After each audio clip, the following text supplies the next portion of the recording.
Midnight হরোস্কোপে আপনাদের সকলকে স্বাগত। শুনতে থাকুন বাস্তব জীবনে ঘটে যাওয়া সত্য ভৌতিক ঘটনা। হ্যালো এভরিওয়ান, আশা করি সকলে ভালো আছেন। আজকের এপিসোডে রয়েছে একটি অস্বাভাবিক হাড় হিম করা ঘটনা। যিনি আমাকে ঘটনাটি পাঠিয়েছেন তিনি তার নাম প্রকাশে অনিচ্ছুক। সো আর দেরি না করে সরাসরি ঘটনায় যাওয়া যাক। ঘটনাটি আমি শুনেছি আমার ঠাকুরদার মুখে। তিনি আমাকে ঘটনাটা যেভাবে বর্ণনা করেছেন আমিও সেভাবেই শেয়ার করছি। আজ থেকে প্রায় 40 বছর আগের কথা। তখন আমি থাকতাম পুরুলিয়ার এক প্রত্যন্ত গ্রামে। চারদিকে শুধু লাল মাটির রাস্তা আর মাঝে মাঝে শালের ঘন জঙ্গল। এখনের মতো তখন সবার ঘরে ঘরে কারেন্ট ছিল না। সন্ধে নামলেই চারপাশ ঘুটঘুটে অন্ধকার হয়ে যেত। আমার দাদা, যাকে আমি ছোটবেলা থেকে আব্বাজান বলে ডাকতাম, তিনি ছিলেন খুব কড়া আর সাহসী প্রকৃতির মানুষ। 5 ওয়াক্ত নামাজ পড়তেন আর গভীর রাতেও একা একা লাঠি হাতে গ্রামের আলপথ দিয়ে হেঁটে যেতেন। কাউকে ভয় পেতেন না। কিন্তু সেই রাতে দাদার সেই আজন্ম সাহস এক নিমিষে ধুলোয় মিশে গিয়েছিল।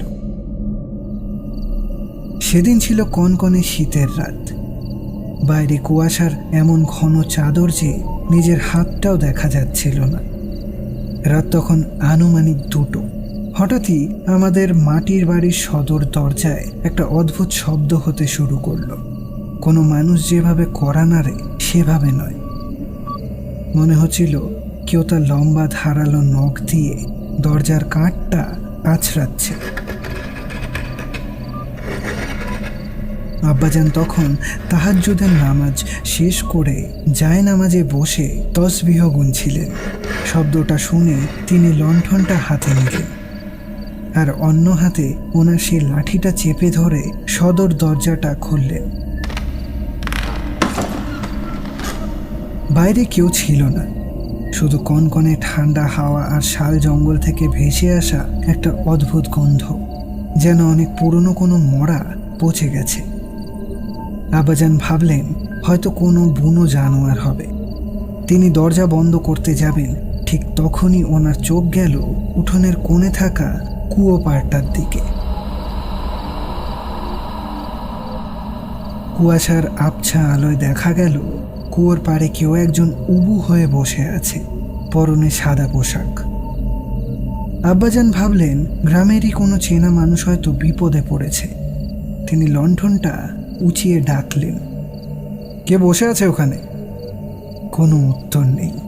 আব্বাজান যখন আর 2 পায়ে গেলেন, লণ্ঠনের আলোয় সেই অবয়বটা ধীরে ধীরে সোজা হয়ে দাঁড়ালো। আর তখনই আব্বাজানের শিরদাঁড়া দিয়ে একটা হিমশীতল স্রোত বয়ে গেল। মানুষটার শরীরটা অস্বাভাবিক রকমের লম্বা, প্রায় 7 ফুটের কাছাকাছি, আর তার হাত দুটো হাঁটু পার হয়ে মাটির কাছাকাছি ঝুলছে। সবচেয়ে ভয়ার্থ বিষয় ছিল তার দাঁড়ানোর ভঙ্গি। তার পায়ের পাতা দুটো পেছনের দিকে ঘোরানো ছিল। আব্বাজান মুহূর্তেই বুঝতে পারলেন এটা কোনো মানুষ নয়, জঙ্গল থেকে কোনো অশরীরী বা জিন ওনার বাড়ির সীমানায় ঢুকে পড়েছে।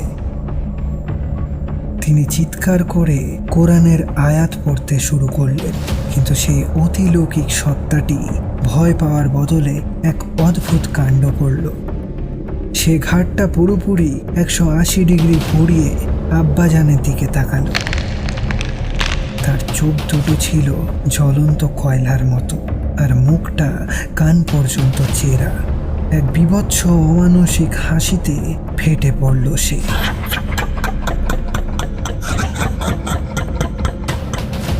সেই হাসির আওয়াজ মানুষের মতো ছিল না।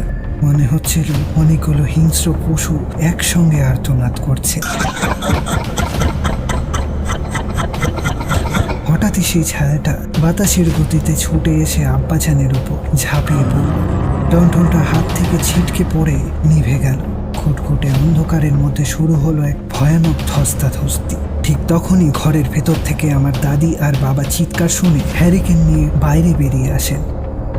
আলোর ছটা পড়তেই দেখা যায় আব্বাজান মাটিতে পড়ে ছটফট করছেন, আর ওনার ওপরে কেউ নেই। কিন্তু আব্বাজানের মুখ দিয়ে তখন যা বেরোচ্ছিল তা শুনে দাদি আতঙ্কে মাটিতে বসে পড়েছিলেন। আব্বাজান ওনার নিজের গলায় কথা বলছিলেন।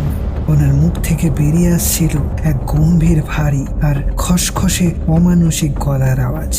সেই আওয়াজ বলছিল, তোরা কেন এখানে এসেছিস? একে আমি নিয়ে যাব। আব্বাজানের শরীরটা ধনুকের মতো বেঁকে যাচ্ছিল, চোখ দুটো উল্টে পুরো সাদা হয়ে গিয়েছিল। ওনার নিজের হাত দিয়ে উনি নিজের গলা টিপে ধরার চেষ্টা করছিলেন। ওনার ওপর তখন এক ভয়ানক জিন ভর করেছে। আমার বাবা তৎক্ষণাৎ গ্রামের মসজিদের ইমাম সাহেবকে খবর দেন। ইমাম সাহেব যখন এসে ওনার মাথায় হাত দিয়ে পবিত্র কালাম পড়ে ফু দিতে শুরু করলেন, তখন আব্বাজানের ভেতরের সেই সত্তাটা বিকট চিৎকার করে উঠল। পুরো বাড়িটা যেন কেঁপে উঠেছিল সেই আওয়াজে। প্রায় 1 ঘন্টা লড়াই চলার পর হঠাৎই আব্বাজানের শরীরটা নিথর হয়ে মাটিতে পড়ে যায়। ওনার নাক আর কান দিয়ে তখন হালকা রক্ত ঝরছিল। আব্বাজান সে যাত্রায় বেঁচে গিয়েছিলেন ঠিকই, কিন্তু ওনার গলার আওয়াজ পাকাপাকিভাবে বদলে গিয়েছিল, আর ওনার পিঠে 4টে গভীর নখের দাগ বসে গিয়েছিল, যা মরার দিন পর্যন্ত ওনার শরীরে ছিল।